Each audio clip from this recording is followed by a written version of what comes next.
My name is Alara Sutton, and for 15 years I've lived as a ghost, an invisible presence in my own home.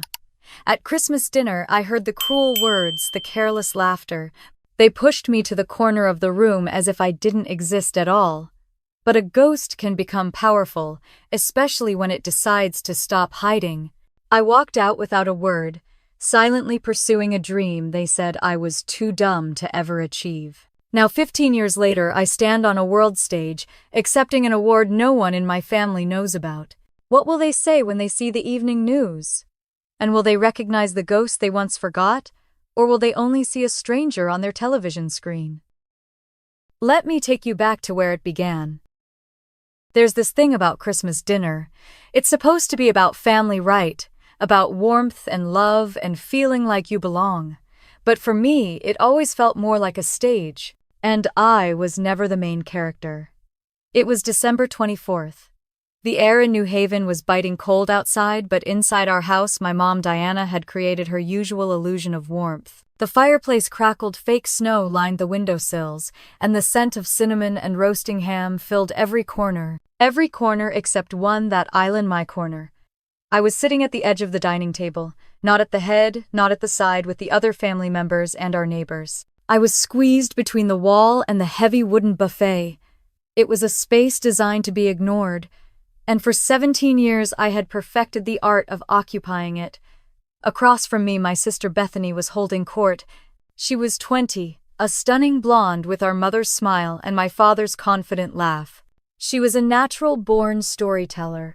Everyone hung on her every word as she talked about her plans for college, her sorority rush, and the expensive new clothes she wanted for Christmas. My parents, Robert and Diana, were mesmerized. My dad's eyes sparkled as he listened, and my mom just beamed, nodding and giggling at all the right moments. I took a slow sip of water from my glass. My throat felt tight. I had something to say too, something important. I had just gotten my acceptance letter to Yale, a full academic scholarship. It was everything I had worked for my entire life. I had aced every test, stayed up every night studying, and worked odd jobs on the weekends to buy my own supplies. My dad had once joked that my room looked more like a library than a bedroom. He didn't know how much that had hurt. I cleared my throat, hoping to get a word in. My mom glanced over, her smile not quite reaching her eyes. "Oh, Alara, did you need more water, sweetie?" I shook my head. "No, Mom, I just wanted to say something." Bethany didn't even look at me. "Mom, did I tell you about the Alpha Gamma Epsilon house? It's so pretty. They have this huge porch, and they're all so nice. It's going to be so great to finally have some friends who actually get me." I felt my heart sink a little. I had friends, too. I had a whole group of girls in the robotics club, and we spent every afternoon after school in the science lab. We were working on a prototype for a new kind of surgical tool. It was a small team, but we were good. We were so good. But I knew better than to mention it. That stuff was my dad's nerd talk, and Bethany would just call me a dork. I decided to try again. I knew if I didn't say it now, I never would. I got my acceptance letter. My dad's head snapped over to me. He squinted a little as if he didn't quite recognize who was speaking. "What was that, Alara? Speak up, we're all talking." My cheeks felt hot. I said I got my acceptance to Yale. "It's a full scholarship." For a moment, there was silence. I held my breath, waiting for a congratulations, a smile, anything. But my mom just fussed with the napkin on her lap. My dad looked back at Bethany, who was now staring at me with a smirk. "Yale," Bethany scoffed, rolling her eyes. "Wow. I'm going to college too, Alara, but I'm not making a big deal out of it." "But it's a full ride," I said softly. "All my tuition, room and board, everything." Bethany let out a short, hollow laugh. "Oh, I guess that makes sense. I mean, they probably had to pay you to go. You're so... you." My dad chuckled. He actually chuckled. It was a low, rumbling sound that made my stomach churn. "Your sister's just kidding, Alara," he said, but his eyes were still on Bethany. "She just has that big personality, you know. It's all in good fun." But it wasn't good fun. It felt like a jab right to the gut. I looked at my mom, hoping for a sign of comfort, a small word of support. But she was looking at the roast ham, her face a blank mask. She pretended she hadn't heard a thing. I felt a tear well up in my eye and I quickly blinked it away. I wouldn't cry, not in front of them. Not ever again. I pushed my chair back from the table. The scrape of the wood against the floor was loud in the sudden quiet. I stood up, and for a fleeting moment I felt all eyes on me. Bethany's face was still twisted in a smirk. My dad was just looking at me blankly, and my mom was just staring down at her plate. I just walked away from the table. I didn't say a word. I didn't have to. I felt their silence as a final rejection. As I reached the living room, I heard Bethany's voice again, her tone dripping with fake concern. What's her deal so dramatic? It's not like she's a genius. She's just a little slow sometimes, a little dumb. And then my dad laughed. He laughed a big belly laugh that echoed through the house. And in that moment, I knew I would never belong here. The warmth was a lie. The family was a lie. I walked up the stairs to my room and closed the door. But the sound of their laughter, it stayed with me. It followed me into the night. The sound of their laughter followed me into the night, but it didn't keep me awake. I lay there in the dark, my mind buzzing with a strange, cold clarity. It wasn't the sound of my father's laugh that stayed with me. It was the absence of a sound. The silence. The cold, empty silence from my mother. It was the silence of a woman who chose not to speak up. Not for me. Never for me. It was a silence that confirmed everything I had ever known. I was on my own. I had always known it, of course, but that night it became a part of my bones. It was the foundation I would build on. And the first brick I laid was the next morning when I packed 2 suitcases and slipped out of the house. I didn't leave a note. I didn't say goodbye. There was nothing left to say. My mother saw me from the kitchen window, her hand holding a mug of coffee. She didn't wave. She didn't call out. She just watched me. I got into my old car and drove away. The drive to Yale University was a blur. It was only an hour and a half from home, a distance I had traveled 100 times for classes and campus tours, but this time felt different. This time I was leaving for good. My heart was pounding a nervous drumbeat in my chest. I felt a surge of fear. What if I was wrong about everything? What if I wasn't good enough? What if my family was right? I pulled up to the historic campus, and the fear began to recede, replaced by a quiet awe. The old stone buildings with their ivy-covered walls seemed to hum with a kind of silent, ancient knowledge. I was a tiny speck in a huge, imposing world, and for the first time in a long time, I felt like I belonged. I found my way to my assigned dorm room. It was small with a single bed and a desk, but it had a big window that let in so much light. It felt like a palace compared to the cramped corner I had always lived in. I unpacked my things, which didn't take long. I had a few clothes, my books, and a worn-out copy of a textbook on bioengineering that I had saved up for. My mother had always told me not to waste money on that kind of junk. Now that book felt like a treasure. The first few weeks were lonely. I didn't know anyone. I ate alone in the dining hall and studied alone in the library. I watched other students laughing and talking and walking in groups.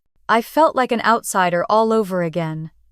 I even started to doubt my decision. Maybe I should have gone to a state school closer to home.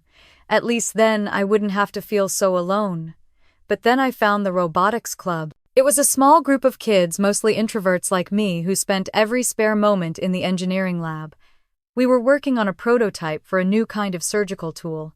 It was a small team, but we were good. We were so good. I felt a spark of hope. I was finally in a place where my passion wasn't just tolerated, it was celebrated. One afternoon, I was working on a tricky circuit board. The sun was setting, casting long shadows across the lab. My hands were shaking a little from a long day of work. A man with graying hair and a kind face walked over to me. He was the head of the lab, a man named Dr. Eris Thorne. He was a legend in the world of bioengineering, and I was terrified of him. He looked at my work, not saying a word for a long time. I braced myself for a lecture, but then he just smiled. "That's a difficult one, isn't it?" he said. His voice was soft, not at all what I expected. Most students give up on that circuit after a few tries. My heart was pounding. I I just can't get the voltage to stabilize, I stammered. He picked up a tool and adjusted a tiny wire. You have a good eye, Alara, he said. You saw the problem, you just didn't know how to fix it. He looked at me, a deep kindness in his eyes. You have a gift. A unique way of thinking. Tears welled up in my eyes. It was the first time in my life that anyone had ever called me gifted. He didn't know about the years of being called dumb. He didn't know about the Christmas dinner. He just saw me. For the first time, I felt seen. I felt a knot in my stomach that had been there my whole life begin to loosen. He was a scientist, not a therapist, but in that moment he healed a part of me that I didn't even know was broken. I knew then that I had made the right choice. I would not go back. I would build something new, and it would be all mine. I would build something new, and it would be all mine. That was the quiet promise I made to myself. I threw myself into my studies, and my work in the lab fueled by the feeling of finally being seen. Yale wasn't just a school to me, it was a second chance.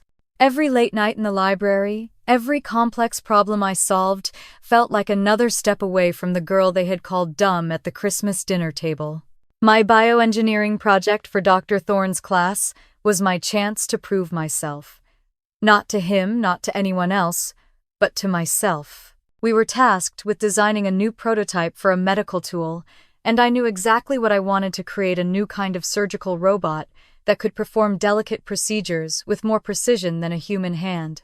It was an ambitious project, far more complex than anything the other students were doing, but I was determined.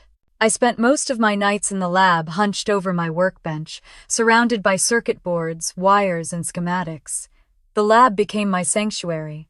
The sterile smell of the chemicals, the quiet hum of the machines, it all felt like home. And it was in this sanctuary that I first noticed him. His name was Liam Jensen. He was a few years older than me, a graduate student with a friendly smile and a confident air.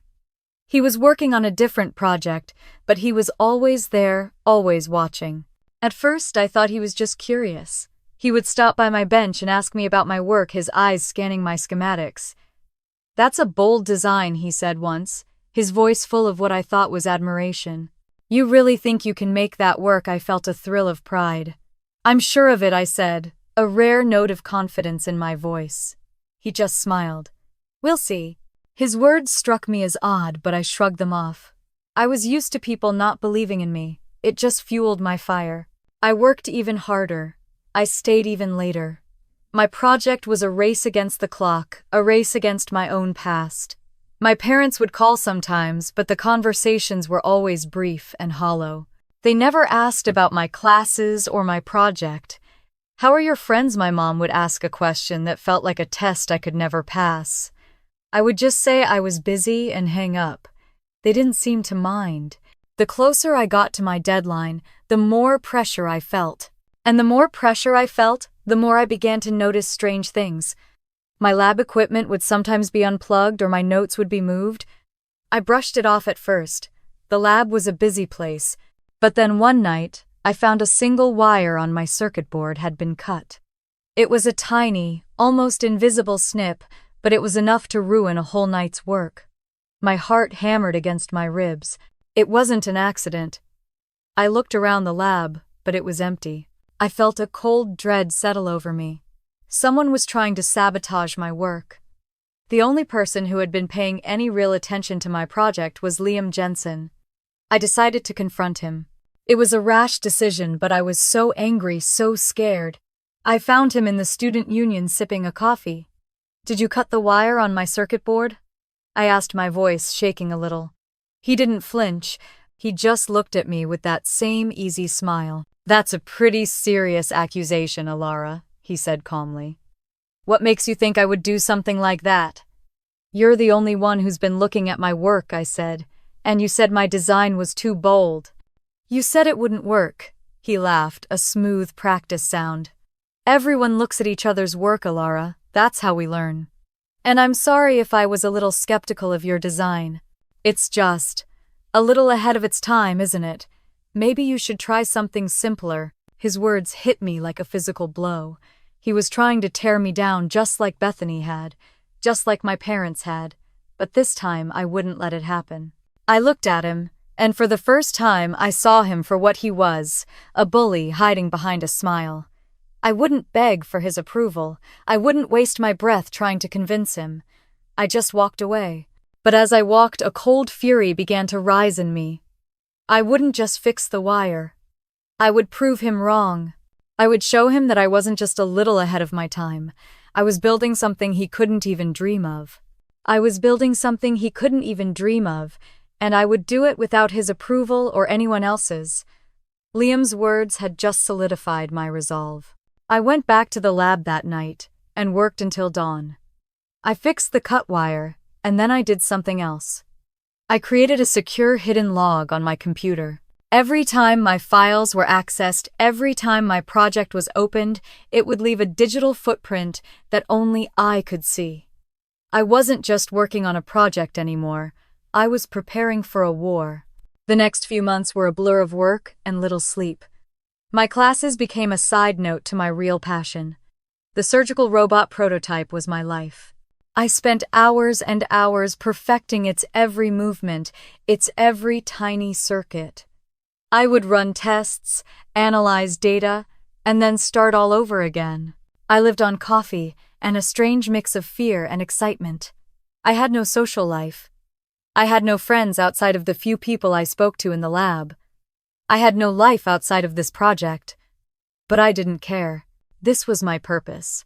But even with my focus, things started to go wrong. My supply orders for specific parts were mysteriously delayed. My access to the lab's more advanced equipment was often restricted without explanation. And worst of all, my data sets kept getting corrupted. It was a slow, subtle sabotage, and I knew exactly who was behind it. But I couldn't prove it. The digital footprint I had created showed that my files were being accessed, but it didn't show who was accessing them. The cameras in the lab were too far away to see anyone at my station. I was trapped in a silent war of my own making. I knew I needed help, but I didn't have anyone to turn to. I thought about going to Dr. Thorne, but I was afraid of what he would say. He had already doubted my abilities once. I couldn't bear to hear another lecture about how my project was too ambitious, so I kept my head down and kept working. I started backing up all my files on a separate hard drive. I began hiding my most important notes in a locked cabinet. I became a ghost working in the shadows, moving in silence. The end of the semester was approaching fast, and I was running out of time. My prototype was almost complete, but the corrupted data was a huge problem. I couldn't submit my final project without it. I was so close, and I felt like I was losing everything. All my hard work, all my sleepless nights, it was all for nothing. I felt the familiar feeling of failure creeping in. It was the same feeling I had on that Christmas night, the same feeling I had when my dad laughed at me. One afternoon, Dr. Thorne found me at my workbench. My head was in my hands. I was exhausted and defeated. He sat down across from me, his face etched with concern. "Alara," he said softly, "you look like you haven't slept in a week." I didn't look up. "I'm fine, Dr. Thorne. Just trying to finish my project." He looked at my work for a moment, his eyes scanning the circuit boards. He didn't say a word about my project being too ambitious. Instead, he said, "I know you've been having some trouble in here." "I've been watching." My head shot up. "What, I've been watching the logs," he said. "I know your files have been corrupted. I know your supply orders have been delayed. I know someone is trying to sabotage you." My heart began to pound. He knew. I felt a mix of relief and terror. "Do you know who it is?" I asked. My voice barely a whisper. He shook his head. "Number, but I have my suspicions. This kind of behavior, it's not the kind of thing that happens to a mediocre student, Alara. It happens to a genius, someone who is so far ahead of the curve that others feel threatened by them." His words hit me like a wave. A genius. The last time anyone had called me a genius, I was a little girl, and my mom had said it with a forced smile. But this was different. This was real. This was a man I respected, a man who had seen my work, who had seen my heart. He placed his hand on my shoulder. "You have something here, Alara. Something important. Don't let anyone take that from you. Don't give up. Not now." He was right. I was so close, I couldn't give up now. I looked at him, and for the first time I saw him not as a professor, but as a mentor. He was my lifeline. The only person in the world who believed in me. He had a reputation for being tough, for being demanding, but he had a kind of heart that I had never seen before, a heart that saw my potential. I knew I couldn't disappoint him. I knew I had to finish this, not just for me but for him. The next day I started over from scratch with a newfound sense of purpose. I was no longer just preparing for a war. I was fighting one. I was no longer just preparing for a war. I was fighting one. But it wasn't a war against my family, not anymore. This was a new kind of battle, a silent one fought in the sterile glow of a laboratory. And my opponent was a man named Liam Jensen, who had just made the biggest mistake of his life, underestimating me. My first step was to change everything. My project was a target, so I decided to make it harder to hit. I stopped working in the main lab. I packed up all my equipment, all my notebooks, and all my data. I loaded everything into my car and drove straight to Boston. I didn't know anyone there. I didn't have a plan. I just knew I had to get away from everything and everyone at Yale. I found a tiny one-bedroom apartment in an old building. The windows were small, and the living room felt cramped. It was nothing like the dorm room I had so loved. But it had a second bedroom, a small dusty room that I immediately claimed as my lab. I set up my workbench, arranged my equipment, and hung my schematics on the walls. The room smelled of old wood and dust, but to me it smelled like freedom. I found a job as a research assistant at GenCore Bio, a company that specialized in biomedical devices. It was a good job, but I wasn't there for the paycheck. I was there for the access. I spent my days working on their projects, but my nights were dedicated to my own. I was a ghost at the company, a woman with a quiet voice and a blank face. No one knew anything about my past. No one knew about my family. No one knew about the promise I had made to myself. Liam Jensen had a way of getting under my skin. I would see him at industry conferences, his easy smile and confident air, always on full display. He was a natural-born salesman, a man who could convince anyone of anything. He had a way of talking about his own work with such swagger that you almost believed he was the next great genius. He would talk about his own work and I would just listen. I would just watch. I learned that the louder a person talks, the less they have to say. One day, I got a call from an old colleague at Yale. She was in a panic. Liam had just given a presentation at a major industry conference, and he was taking all the credit for my old work. He had stolen my initial designs, my early data, everything. He had even changed the name of the project to his own. My colleague was furious. She said she had tried to tell everyone the truth, but no one would listen. "He's just so convincing, Elora," she said. "He's just so good at this." I felt a cold rage rise in me. But it wasn't the kind of rage that made me want to scream or throw things. It was a quiet, controlled anger. It was the kind of anger that you hold inside you, the kind that fuels you. I didn't say a word to my colleague. I didn't need to. I just hung up the phone and got to work. I had an ace up my sleeve. A few weeks before I had left Yale, I had created a secondary program, a virus that would corrupt any data that Liam had stolen.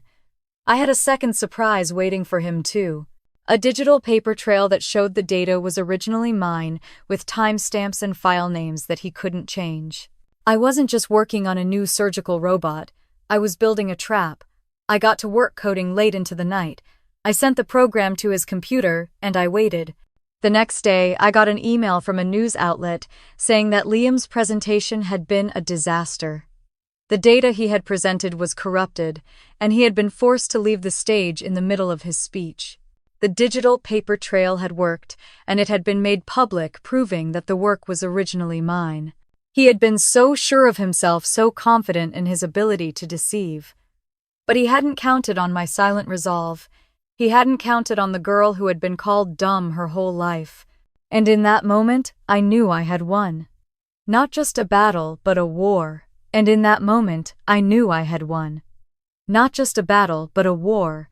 I had won against Liam, against his smug smile, against his fake confidence, but the victory felt hollow. My research was safe for now, but I knew Liam was a snake. He would be back. I knew I needed to do more than just protect my work.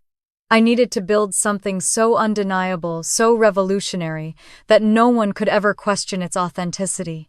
I needed to create a masterpiece. I quit my job at GenCore Bio a week later. It was a risky move, but I had a little money saved up and I knew I couldn't finish my work while being tied to a corporate schedule.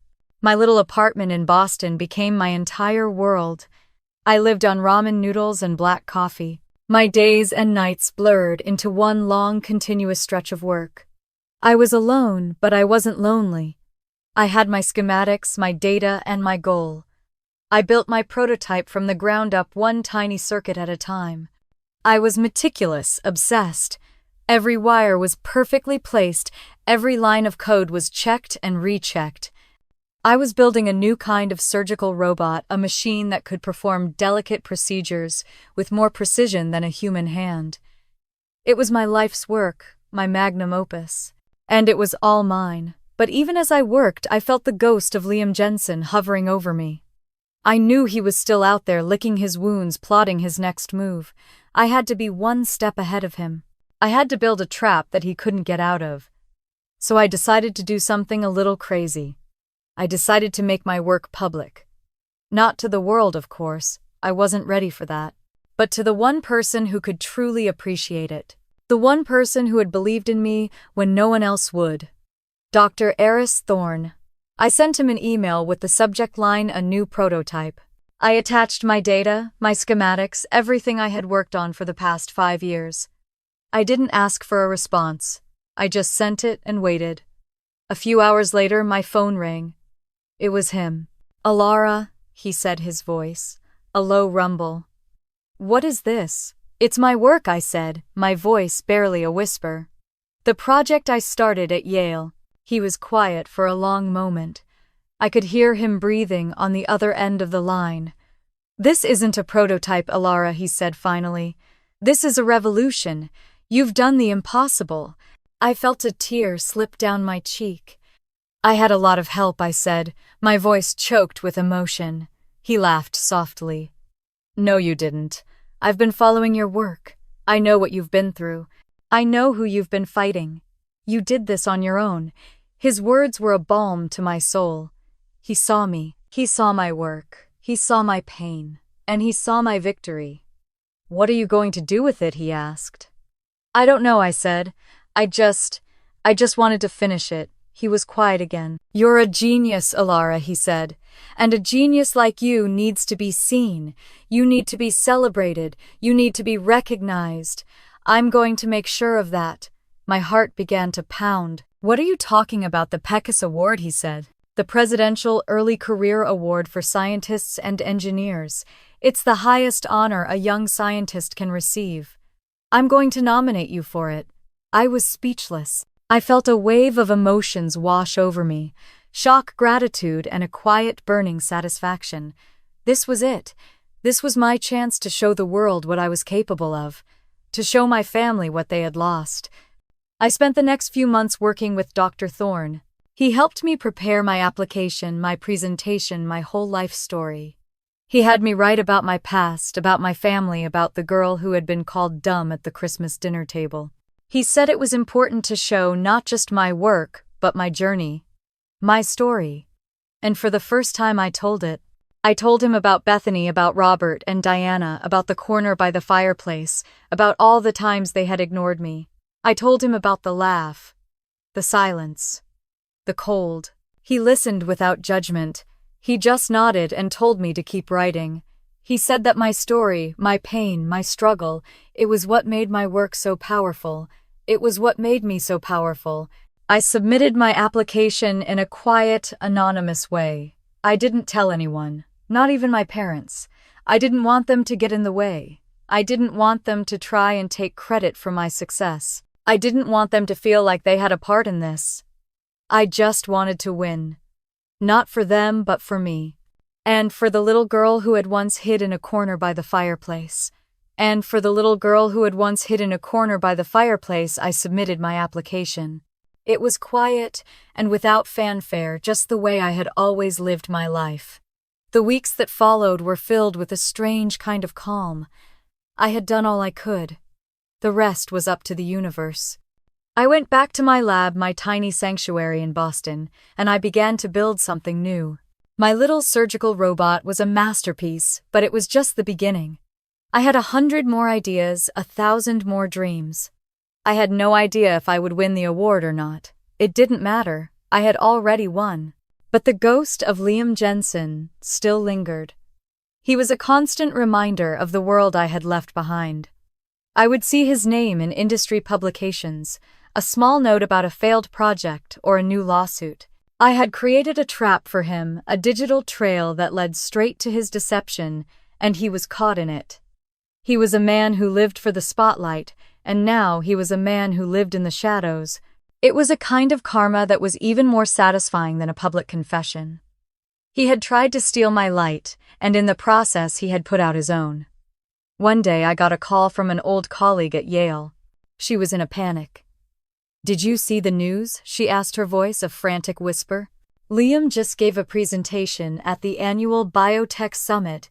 It was a complete disaster. He was talking about a new project, a new kind of surgical robot, and the data he presented was all corrupted. It was a mess. I didn't say a word. I just listened." And then she continued. "A journalist asked him about his old work, and someone in the audience shouted out that he had stolen your research. There was a whole article that came out about how he had plagiarized his thesis. It's a whole thing. He's a pariah." I felt a cold, quiet satisfaction. I hadn't lifted a finger. I hadn't said a word. The universe had taken care of it for me. I had just built a better trap. A few months later, I got another call. This time, it was from a number I didn't recognize. Alara Sutton, a smooth professional voice asked, "My name is Peter Johnson. I'm with the White House. I'm calling to inform you that you have been selected as a recipient of the Presidential Early Career Award for Scientists and Engineers. The President would like to present the award to you personally." In Washington, D.C., I felt my heart stop. I couldn't breathe. My hands were shaking. I had spent so long working in the dark, in the shadows, that the light was blinding. The President. The White House. I was just me, the girl who had once been called dumb. "Miss Sutton," the voice asked a little more urgently. "Are you still there?" "Yes," I stammered, my voice barely a whisper. "I'm still here." I hung up the phone and just stood there in my little lab, surrounded by my machines and my schematics. It was real. It was all real. I was a genius. A genius who was about to be honored by the President of the United States. I felt a tear slip down my cheek. This wasn't just a win for me. This was a win for every little girl who had ever been told she wasn't good enough. This was for every woman who had ever been ignored. This was for every person who had ever been pushed into a corner. I called Dr. Thorne immediately. He was so excited he could barely speak. "I knew it," he said, his voice a low rumble. "I knew it all along. He was wrong, of course. He hadn't known. No one had. But it was a nice thought. I had done this on my own. I had built this on my own. And now I was going to stand on a stage and accept an award from the President of the United States. And the world would be watching. The world. And my family. They would finally see me. The question was, would they recognize me? Would they even care? I had a feeling I already knew the answer. My heart was still pounding when I hung up the phone. It was a dizzying mix of disbelief and sheer unadulterated joy. For the first time in my life, I felt like I had won something that couldn't be taken away from me. I had built this on my own. I had fought this war on my own. And now I was going to the White House. But even as I felt a surge of pride, a small, quiet voice in the back of my mind whispered a question. What would they think, my family? I hadn't talked to them in years. Not since that night in Connecticut when I had walked out of their lives for good. I had no idea what they were doing, or what they would think when they saw me on television. Would they be proud? Would they be jealous? Would they even care? I had a feeling I already knew the answer. I didn't tell them. I didn't tell anyone. This wasn't a family affair. This was my moment. This was my victory. My parents had made it very clear a long time ago that my life was not their concern. They had their golden child, their Bethany, and she was all they needed. She was their pride and joy. And I was just a ghost, a whisper in the wind. A week later, I was on a flight to Washington, D.C. I was wearing a simple black dress, a dress I had bought with my own money, a dress I had saved up for. I didn't feel like a genius or a scientist or a woman who was about to meet the President of the United States. I just felt like me. A little girl who was about to do something she had been told she could never do. Dr. Thorne met me at the airport. He was smiling a big, wide, genuine smile that made me feel a little more at ease. "You have no idea how proud I am of you, Alara," he said, pulling me into a hug. "I always knew you had it in you." I just smiled. I knew he was wrong. He hadn't known. No one had. But it was a nice thought. I had done this on my own. I had built this on my own. And now I was going to stand on a stage and accept an award from the President of the United States. And the world would be watching. The world. And my family. They would finally see me. The question was, would they recognize me? Would they even care? I had a feeling I already knew the answer. I spent the next few days in a whirlwind. I met with other scientists, other engineers, other brilliant minds who were all there for the same reason. I was so used to being a ghost, a whisper, that I was overwhelmed by all the attention. People wanted to shake my hand. They wanted to talk to me. They wanted to know about my work. They wanted to know about my story. I told them everything. I told them about my passion for bioengineering, about my work on the surgical robot, about my struggles and my failures. I didn't tell them about my family. I didn't tell them about Bethany or Robert or Diana. My story was my own now. It was a story of triumph, not of defeat. The day of the ceremony arrived. The White House was even more beautiful than I had imagined. The sun was setting, casting a golden glow on the building. I was nervous. My hands were shaking. I was about to walk onto a stage in front of the entire world, and I was about to do it alone. Dr. Thorne was there, of course, but he was in the audience. I was on my own. Just me. The girl who had once hid in a corner by the fireplace. The girl who had once been called dumb. I took a deep breath. It was now or never. I walked onto the stage and the crowd erupted into applause. I couldn't see a thing. The lights were so bright. I just walked one foot in front of the other until I was standing in the center of the stage. The president was standing next to me, smiling. He shook my hand. He looked at me with a kind of awe that I had never seen before. He spoke about my work. He spoke about my passion. He spoke about my dedication. And then he said my name, Ilara Sutton. The crowd erupted into applause again. I just stood there, a small, quiet smile on my face. I had done it. I had won. Not just a battle, but a war. I had won against my family, against Liam, against all the people who had ever doubted me. I had won against myself. I had won against all the voices in my head that had told me I was not good enough. I had proven them all wrong. And in that moment, I knew I had won. Not just a battle, but a war. Not just a battle, but a war. I had fought a war for 15 years, and in a single surreal moment on the stage of the White House, I had won. The applause was a physical thing, a warm, all-consuming sound that washed over me. I stood there holding the award and felt a quiet joy settle in my bones. I was a scientist, a genius, a woman who had overcome, and the entire world was watching. After the ceremony, I was a whirlwind of interviews and handshakes. People I had only read about in textbooks were shaking my hand, telling me they were in awe of my work. They wanted to know everything about my project, my research, my journey. I talked about my passion, my late nights in the lab, my failures and my successes.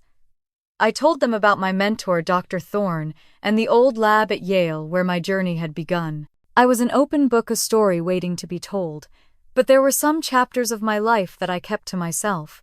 The chapters about my family. about my sister Bethany, about my father Robert, about my mother Diana. They were a part of my story, but they were not a part of my victory. They were the shadows I had walked out of. They were the ghosts I had left behind. I thought about them a lot in those days. I wondered what they were doing. I wondered if they were watching. I wondered if they were proud. I had a feeling I already knew the answer. They were probably watching a different channel.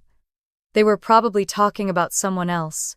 They were probably still living in their perfect little world with their perfect little lives. I had no idea what was going on with them. It had been 15 years since I had walked out of their lives for good. 15 years of silence. And I was fine with that.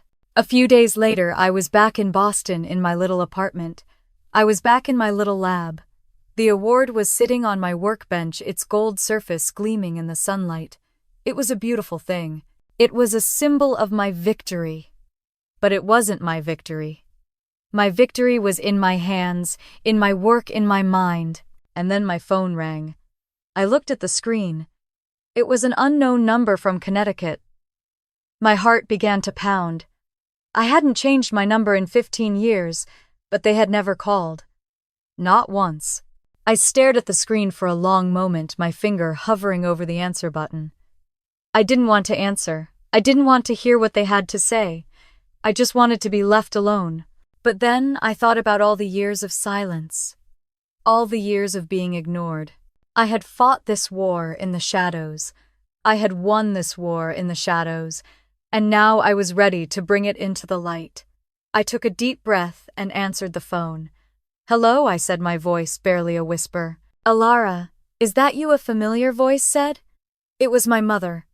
Her voice was thin and reedy, a voice I barely recognized.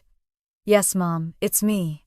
There was a long silence on the other end of the line. I could hear her breathing.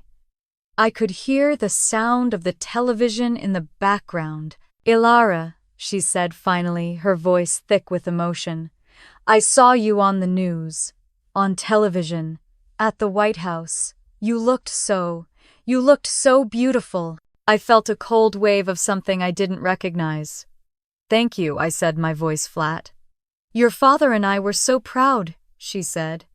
We couldn't believe it. My little girl, a genius. We always knew you had it in you." The words were a dagger to my heart.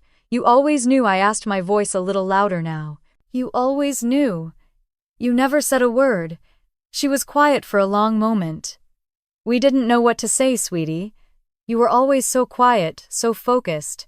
We didn't want to get in the way.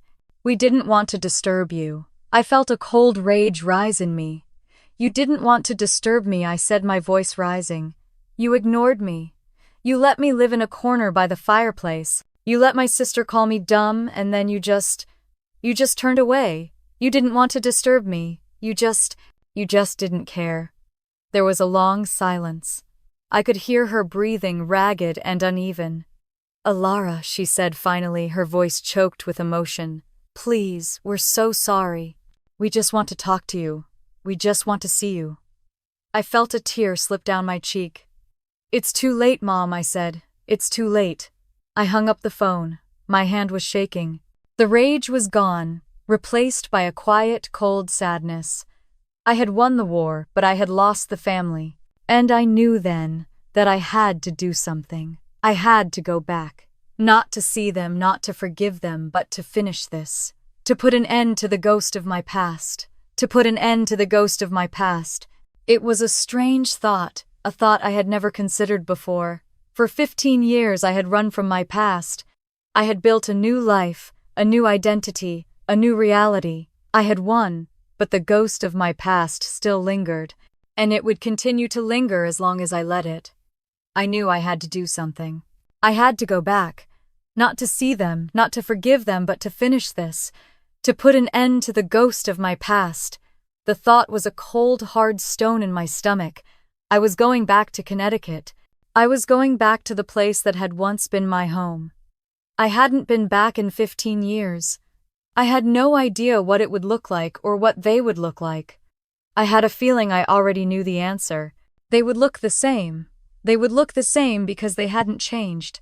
They were still the same people who had ignored me, who had laughed at me, who had let me live in a corner by the fireplace. I didn't call them. I didn't send them a text. I just got in my car and I drove.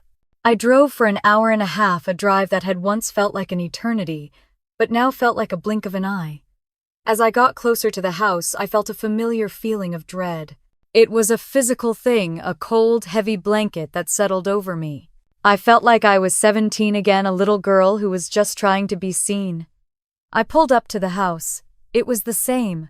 The same two-story house, the same manicured lawn, the same perfect little world. I felt a pang of something I didn't recognize. Nostalgia, sadness I didn't know. I just sat there in my car looking at the house. I had no idea what to do. I had no idea what to say. Then I saw them. My family. They were all there, sitting in the living room. I could see them through the window. My dad Robert was sitting in his usual chair, a magazine in his hand. My mom Diana was sitting on the couch, a cup of tea in her hand. And my sister Bethany was sitting across from them, her face illuminated by the glow of the television. They were all just there. They were all just the same. And then I saw the television. The news was on. A reporter was talking about the PECASE awards. I felt my heart begin to pound. This was it. This was my moment. This was my victory. I watched them, a ghost in my own car, a spectator in my own life. I watched them as the reporter said my name. Alara Sutton. And then the screen showed a picture of me. A picture of me standing on a stage at the White House, with the president standing next to me. I watched them as they watched me. My dad's magazine slipped from his hand. His mouth was open, a small O of shock. My mom's teacup clattered against the saucer, spilling tea all over the coffee table. She just stared at the television, her face, a blank mask.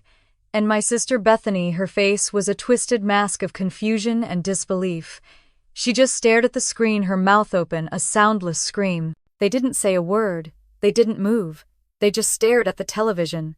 I watched them, and for a long moment I felt a strange kind of satisfaction. They had ignored me for so long. They had laughed at me for so long. They had let me live in a corner by the fireplace for so long. And now they were finally seeing me. They were finally seeing the girl they had called dumb. They were finally seeing the girl they had ignored. They were finally seeing the girl they had left behind. I felt a tear slip down my cheek. It wasn't a tear of sadness. It wasn't a tear of victory. It was a tear of...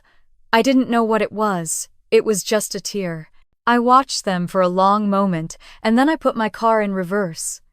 I drove away, a ghost in my own car, a spectator in my own life. I had gone back. I had seen them. I had put an end to the ghost of my past, and now I was ready to start a new life. A life with no ghosts, no shadows, no past. Just me, and my future. And it was going to be beautiful. It was going to be all mine. It was going to be all mine. That was the last thought I had as I drove away from the house in Connecticut. I had gone back, I had seen them, I had shown them what I had become. And now it was time to move on. I was ready to start a new life. A life with no ghosts, no shadows, no past. Just me and my future. And it was going to be beautiful. But the future was a long way off. First, I had to deal with the present. I got back to Boston a few hours later and my phone was already buzzing. A dozen text messages from my mom, a dozen missed calls from my dad, and a long rambling voice message from my sister Bethany. I just stared at the screen, my finger hovering over the delete button. I had no idea what to do.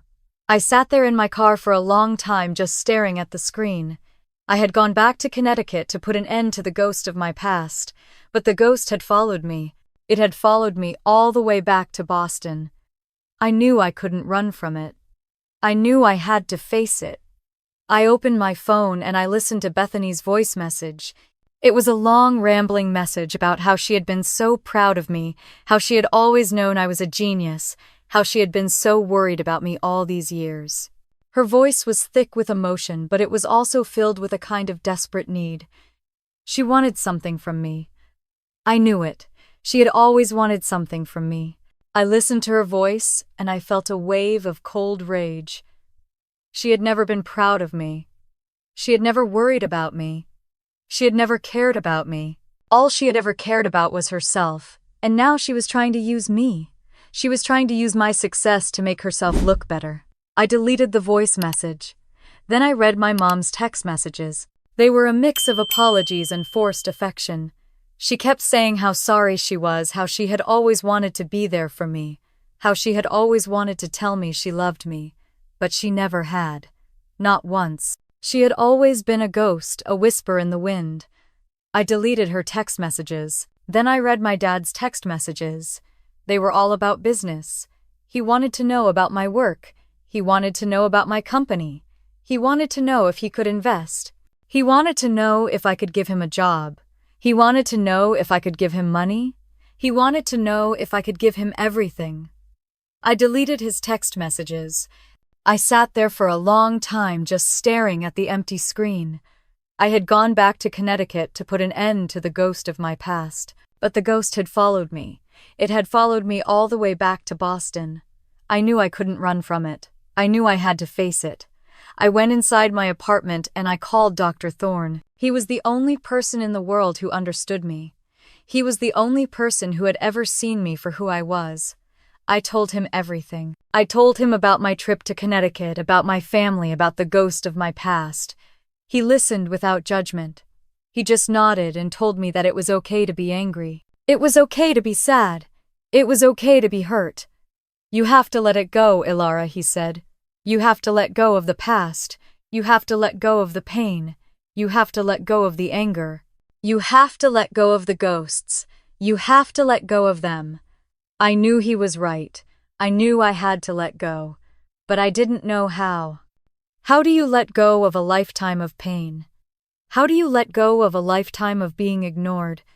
How do you let go of a lifetime of being called dumb? I didn't know. I just didn't know. But I knew I had to try. I had to try to let go. I had to try to forgive. Not for them, but for me. I had to let go of the ghost of my past so I could finally start a new life. A life with no ghosts, no shadows, no past. Just me and my future. And it was going to be beautiful. It was going to be all mine. It was going to be all mine. The words kept echoing in my head, a quiet mantra. I had come to the end of a long journey, and the final destination wasn't about them. It was about me. It was about the girl who had once hid in a corner by the fireplace, and the woman who now owned the entire view. I stayed in Boston for another 6 months, working on a new project that was even more ambitious than my last one. I was no longer a ghost in my own life. I was a force. A woman with a mission. And the mission was to make sure that no other girl ever felt the way I had. I didn't want my story to be one of just revenge. I wanted it to be one of hope. I had been offered a teaching position at a university in Seattle, Washington. The university had a state-of-the-art bioengineering program, and I had been given a full professorship. It was the kind of job I had always dreamed of. A job where I could teach, where I could mentor, where I could help other young women find their passion. I took the job and I moved to Seattle. The day I moved into my new house, I felt a sense of peace I had never felt before. It was a beautiful house, a 2-story home with a big backyard and a little garden in the front. It was nothing like the house in Connecticut. It was a house that I had built, a house that I had earned. It was a house that was all mine. But the house wasn't the only thing that was new. I had also started a new foundation.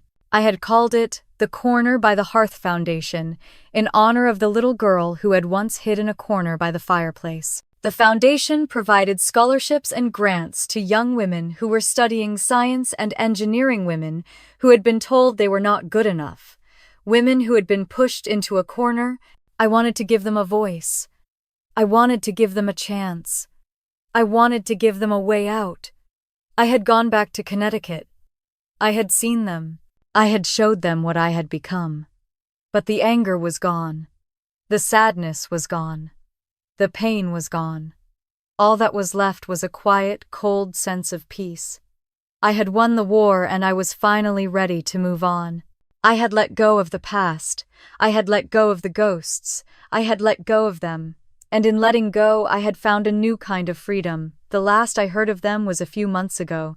I had heard through a mutual acquaintance that my dad Robert had a heart attack and had to move into a smaller apartment in town. My mom Diana was still at the old house, but she had become a recluse, rarely leaving the house. And my sister Bethany had moved to Europe. I felt a pang of something I didn't recognize. Not sadness, not victory, just a pang. I was sitting in my living room one night, just staring out the window. The moon was out, the stars were out, the world was quiet. I felt a deep sense of peace. I had won the war. I had won the battle. But the victory wasn't just mine. It was a victory for every woman who had ever been pushed into a corner. It was a victory for every girl who had ever been told she wasn't good enough. It was a victory for every person who had ever been ignored. It was a victory for all of us. My story is just one of many. I know that there are so many of you out there who have been through the same thing. So many of you who have been pushed into a corner, who have been told you are not good enough, who have been ignored.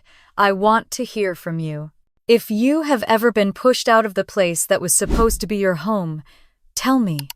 Would you build something new, or would you go back and knock on that same door again? I would love to hear your story. And if you saw even a small part of yourself in mine, leave a like or drop a note. Sometimes the quietest voices carry the furthest.